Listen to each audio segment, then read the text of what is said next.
Bonjour à tous, aujourd'hui nous nous retrouvons dans la première vidéo de ma chaîne. Le concept est simple, ça va être de faire des versus entre deux crypto-monnaies, l'une contre l'autre. Du coup, aujourd'hui nous retrouvons Ethereum versus Solana.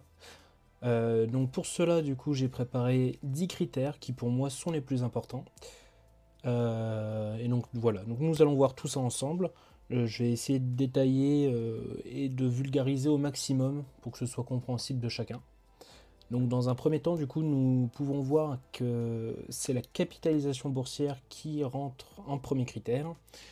Ethereum est à 220 milliards de capitalisation de dollars et Solana à 60 milliards de dollars. Donc mon graphique, comment est-ce qu'il marche? Là, par exemple, quand je passe la souris devant, ça montre la capitalisation boursière d'Ethereum qui me met 79% et celle de Solana 21%. Donc il faut savoir que en gros Ethereum domine largement le marché. Faut imaginer que la valeur totale de tous les jetons d'ETH représente près de 80% de la valeur de la combinaison des deux cryptos.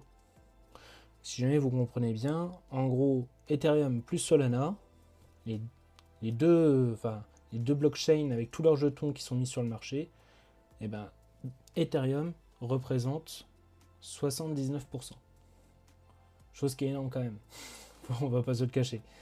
Et du coup, Solana seulement 21%.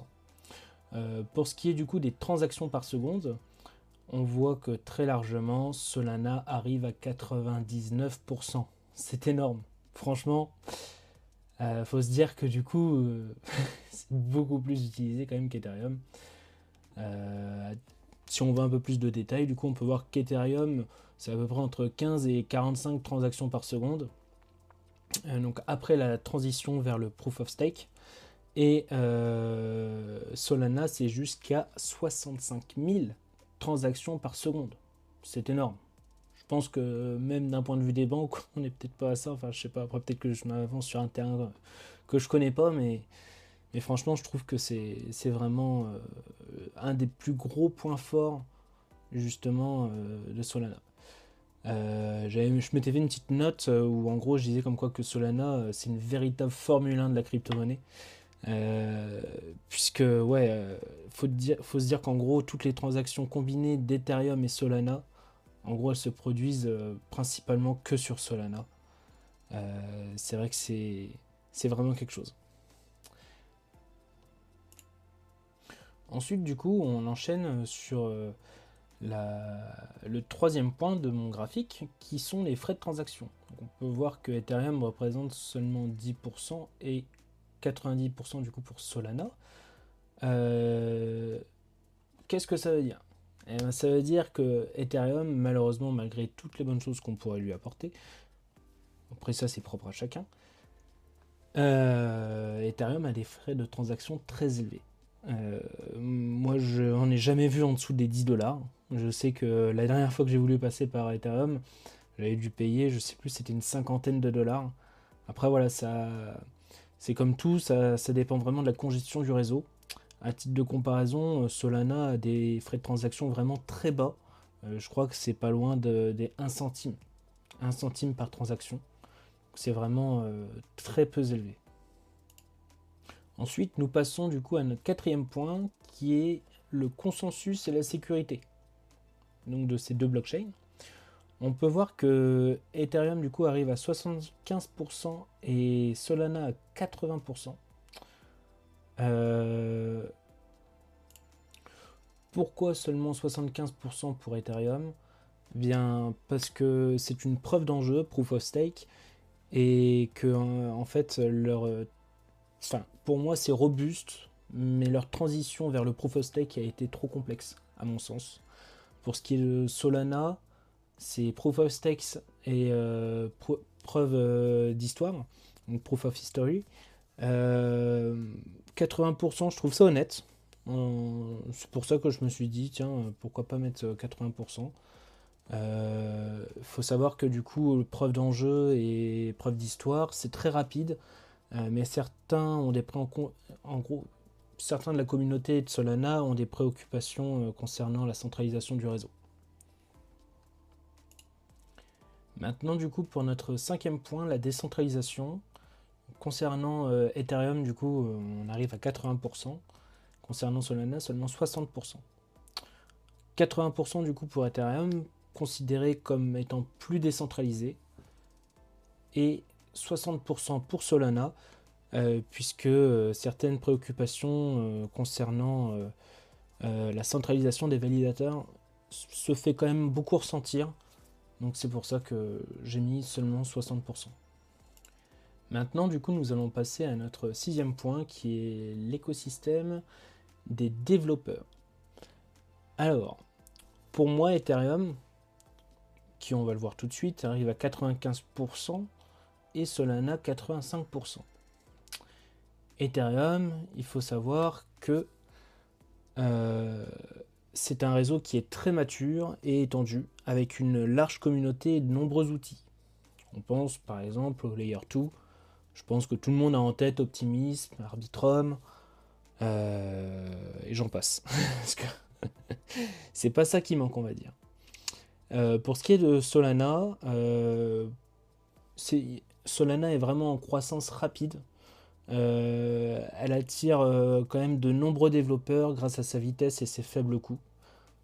Comme on l'a dit précédemment, du coup, 1 centime en moyenne par transaction, c'est vraiment très faible. Donc il y a vraiment beaucoup de possibilités. C'est pour ça que il est quand même à 85%, malgré son jeune âge. Maintenant, nous passons du coup à notre septième point, qui est le cas d'utilisation et d'apps. Ethereum arrive à 90% et Solana à 85%. Ethereum a un large éventail d'apps, y compris de finances décentralisées, la DeFi, les NFT et les jeux. On peut voir aussi que Solana, du coup, est en forte croissance. Il y a une forte présence dans les NFT, la DeFi et les applications à haute fréquence. Maintenant, du coup, pour ce qui est de notre huitième point, l'évolutivité, donc autrement dit la scalabilité, Ethereum à 65% et Solana arrive à 95%. Pourquoi ces pourcentages? Il faut savoir que Ethereum a une amélioration conséquente grâce à la transition vers le Proof of Stake et aux solutions de seconde couche, donc les Layer 2 qu'on parlait tout à l'heure, mais est toujours sujette à la congestion, d'où les frais de transaction très élevés. Pour ce qui est du coup de Solana et ses 95%, Solana est une blockchain qui a été conçue pour une évolutivité élevée dès le départ, mais a connu des problèmes de stabilité. On l'a vu avec certaines pannes dans le passé qui n'ont pas arrangé la chose. Maintenant, du coup, pour notre avant-dernier point, le 9e, nous allons voir du coup la communauté et l'adoption. Donc on peut voir qu'Ethereum du coup arrive à 90% et Solana à 80%, ce qui n'est pas non plus une mauvaise note, on va dire. La communauté est très large chez Ethereum, est bien établie quand même, avec une forte adoption institutionnelle. On l'a vu avec les premiers ETF, qui étaient Bitcoin en premier, et en second, c'était Ethereum. Là, on parle d'ETF sur Solana, mais pour les mois ou peut-être l'année à venir. On n'a pas encore plus d'informations. On le voit aussi qu'elle passe un peu à l'as, puisque, par exemple, je ne sais pas, mais là, dernièrement, on entendait beaucoup plus parler d'un ETF sur XRP ou voilà, enfin, sur une grosse crypto-monnaie comme ça, même si Solana fait partie quand même du top 5, donc c'est pour ça. Pour ce qui est du coup de Solana, 80%, c'est quand même pas mal. 80%, sa communauté est en croissance, en pleine croissance. C'est vrai que tous les jours, il y a de nouvelles personnes qui sont bien actives au sein de la communauté et elle attire de nouveaux utilisateurs grâce à sa vitesse et à ses faibles coûts, comme on a pu le dire du coup précédemment. Et maintenant, nous allons voir du coup le dernier point, qui est le 10e. Le 10e, c'est développement futur et mise à jour. On peut voir que Ethereum arrive à 85%, Solana à 80%. Qu'est-ce que cela signifie? Cela signifie que Ethereum a un travail continu sur l'amélioration et l'évolutivité de sa durabilité, avec Ethereum 2.0. Et en face, nous avons du coup Solana, qui est en amélioration constante de la stabilité et de la fiabilité, avec des mises à jour régulières.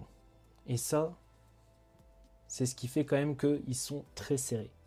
Donc voilà, j'espère que mon petit comparatif vous aura un peu plus éclairé sur les différences qu'il y a entre ces deux crypto-monnaies. N'hésitez pas à me faire votre retour en commentaire et aussi à me faire part de certaines améliorations pour mes futures vidéos. Voilà, je vous souhaite une très bonne soirée à tous. Ciao.